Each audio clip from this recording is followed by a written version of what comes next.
Reporters versus athletes. Get ready to rumble!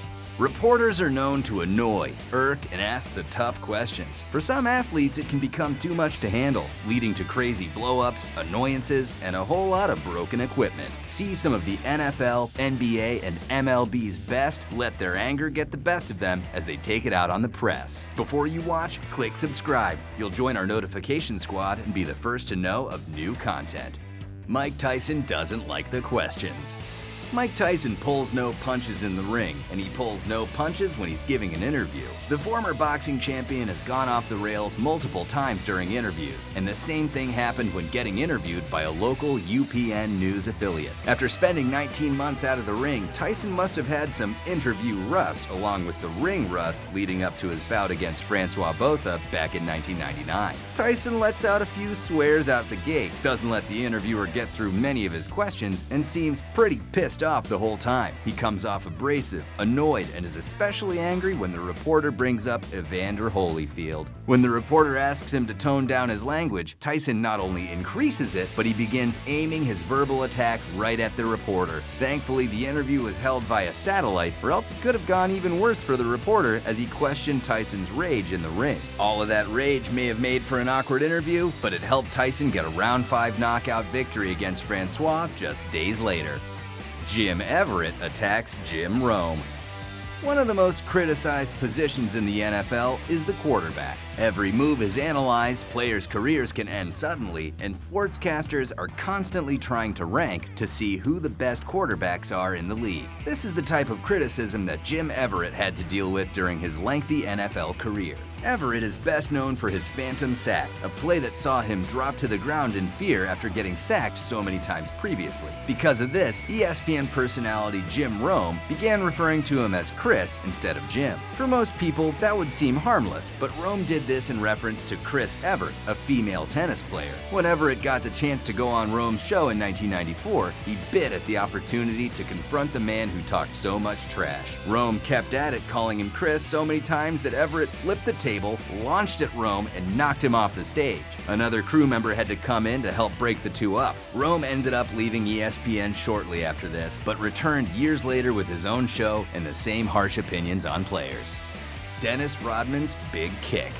The difference between basketball and soccer is pretty simple. There's no using your hands in soccer and no kicking in basketball. Apparently, Dennis Rodman didn't get the memo. Already controversial for his antics both on and off the court, Rodman made major headlines during a basketball game back in 1997 while he was a member of the Chicago Bulls. After trying to rebound a foul ball and getting knocked out of bounds, Rodman apparently didn't like it when a cameraman pointed his lens at him to capture the fall. He expressed his frustrations by kicking the man right in the groin. The moment of anger really cost Rodman. He was suspended for 11 games due to the action, had to pay the man a $200,000 settlement, and had additional NBA league fines on top of that. There's been a lot more crazy stuff that has happened in the NBA since then, but this was a pretty big deal for the conservative world of sports at the time. Rodman's on-court antics were obviously more suited for a wrestling ring than a basketball court. Maybe that's why he chose to join WCW and wrestle alongside the likes of Hulk Hogan and Macho Man Randy Savage. Tim Belcher and the Cameraman. No matter how many professional games a player has played, it's never fun to lose. Especially not fun to lose by pitching a game-winning home run. Did we mention that this was during the MLB playoffs? It's only natural that Tim Belcher would be more than upset. Pitching for the Seattle Mariners in the 1995 ALCS, he gave up a home run to the Yankees and cost his team the game. As Belcher stormed around the locker room, a group of eager cameramen were there to capture it all. Belcher had a huge problem with this. He tried verbally abusing the cameraman. They kept rolling. He angrily grabbed his hat and threw it. They kept rolling. He stormed up to them aggressively. You guessed it, roll that beautiful angry footage. Belcher couldn't take any more, and that's when he decided to physically grab a camera and shove it to the ground. Yikes. Not only did he lose the game, but he probably had to pay for a lot of damaged equipment. If this happened today, it would go viral. Back in 1995, viewers had to keep ESPN on to get a glimpse of that great footage. Floyd Mayweather and Larry Merchant.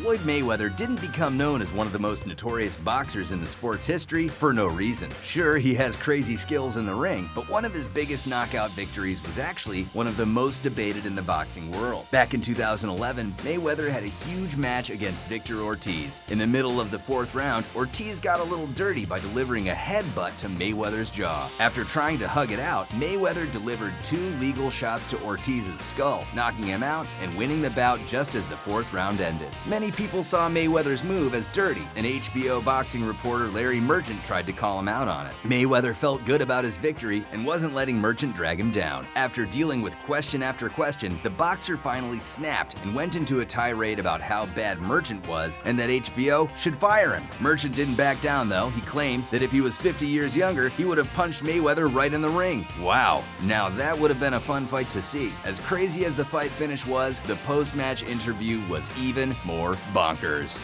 Hold tight, we'll get right back to some more reporters getting attacked, but first we have a quick trivia question. Stay tuned until the end to see the answer. What NFL quarterback didn't get the chance to attack any reporters after only one showed up for his 2010 press conference following a horrific fourth quarter collapse? Bobby Bonilla threatens Bob Klapisch. It's pretty easy to admit that the New York Mets have always been considered second fiddle when compared to the Yankees. They are often mocked, and the press has not done them many favors through the years. This was especially true when Bob Klapisch published his book, The Worst Team That Money Could Buy, back in the early 1990s. The book was a scathing look at the Mets organization and some of their top players. Not only did Klapisch have the guts to publish the book, but he actually stepped foot in the Mets locker room to do interviews for the Daily News. A couple of Mets players were not happy with his presence and decided to confront him. One of the main ones to do this was Bobby Bonilla. When Klapisch got close to Bonilla's locker, he confronted him and threatened to hurt the reporter right in front of the cameras. The scene got really intense until a few other players and personnel were able to calm Bonilla down. Maybe he should take all of that anger and focus it into some type of book of his own. Bonilla is known for being a hothead, and he's lucky things didn't get too physical. An annoyed Wes Welker. Wes Welker is known for some memorable press conferences. There's the funny side where he made fun of Rex Ryan's foot fetish, there's the bold side where he dons bright orange suits, and some crazy sides. Then there's the quiet and annoyed side after a long media day heading into Super Bowl week with the Denver Broncos. In the moments before the interview even started, Welker was clearly annoyed and already counting down the seconds until he could leave. Part of the reason may have been because he was being interviewed for the notorious Canadian sports show Off the Record. Hosted by Michael Landsberg, the show is known for outlandish questions and moments that push the buttons of guests like CM Punk and Chael Sonnen. While it's common for fighters to rage, it's a lot different to see an angry football player react to reporters. In just 2 minutes, Welker was asked about things like his pets, taking showers, and pranks played by Peyton Manning. The kicker came when Landsberg asked him to compare Tom Brady and Peyton Manning. And just like that, Welker ditched his headphones and walked off from the interview. He stayed pretty calm, but you can see the anger boiling up inside him. You can only imagine how much worse it would have been if Welker was in the actual studio with Landsberg. Richard Sherman and Erin Andrews.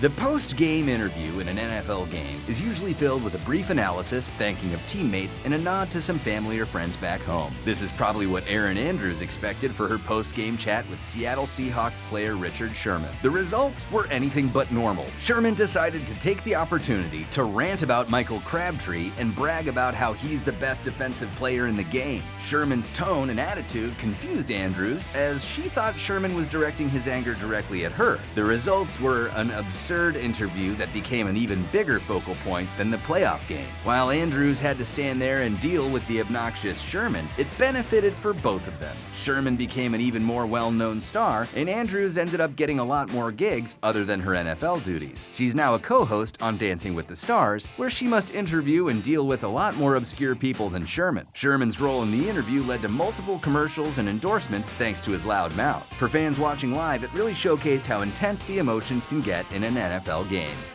Kenny Rogers attacks cameraman.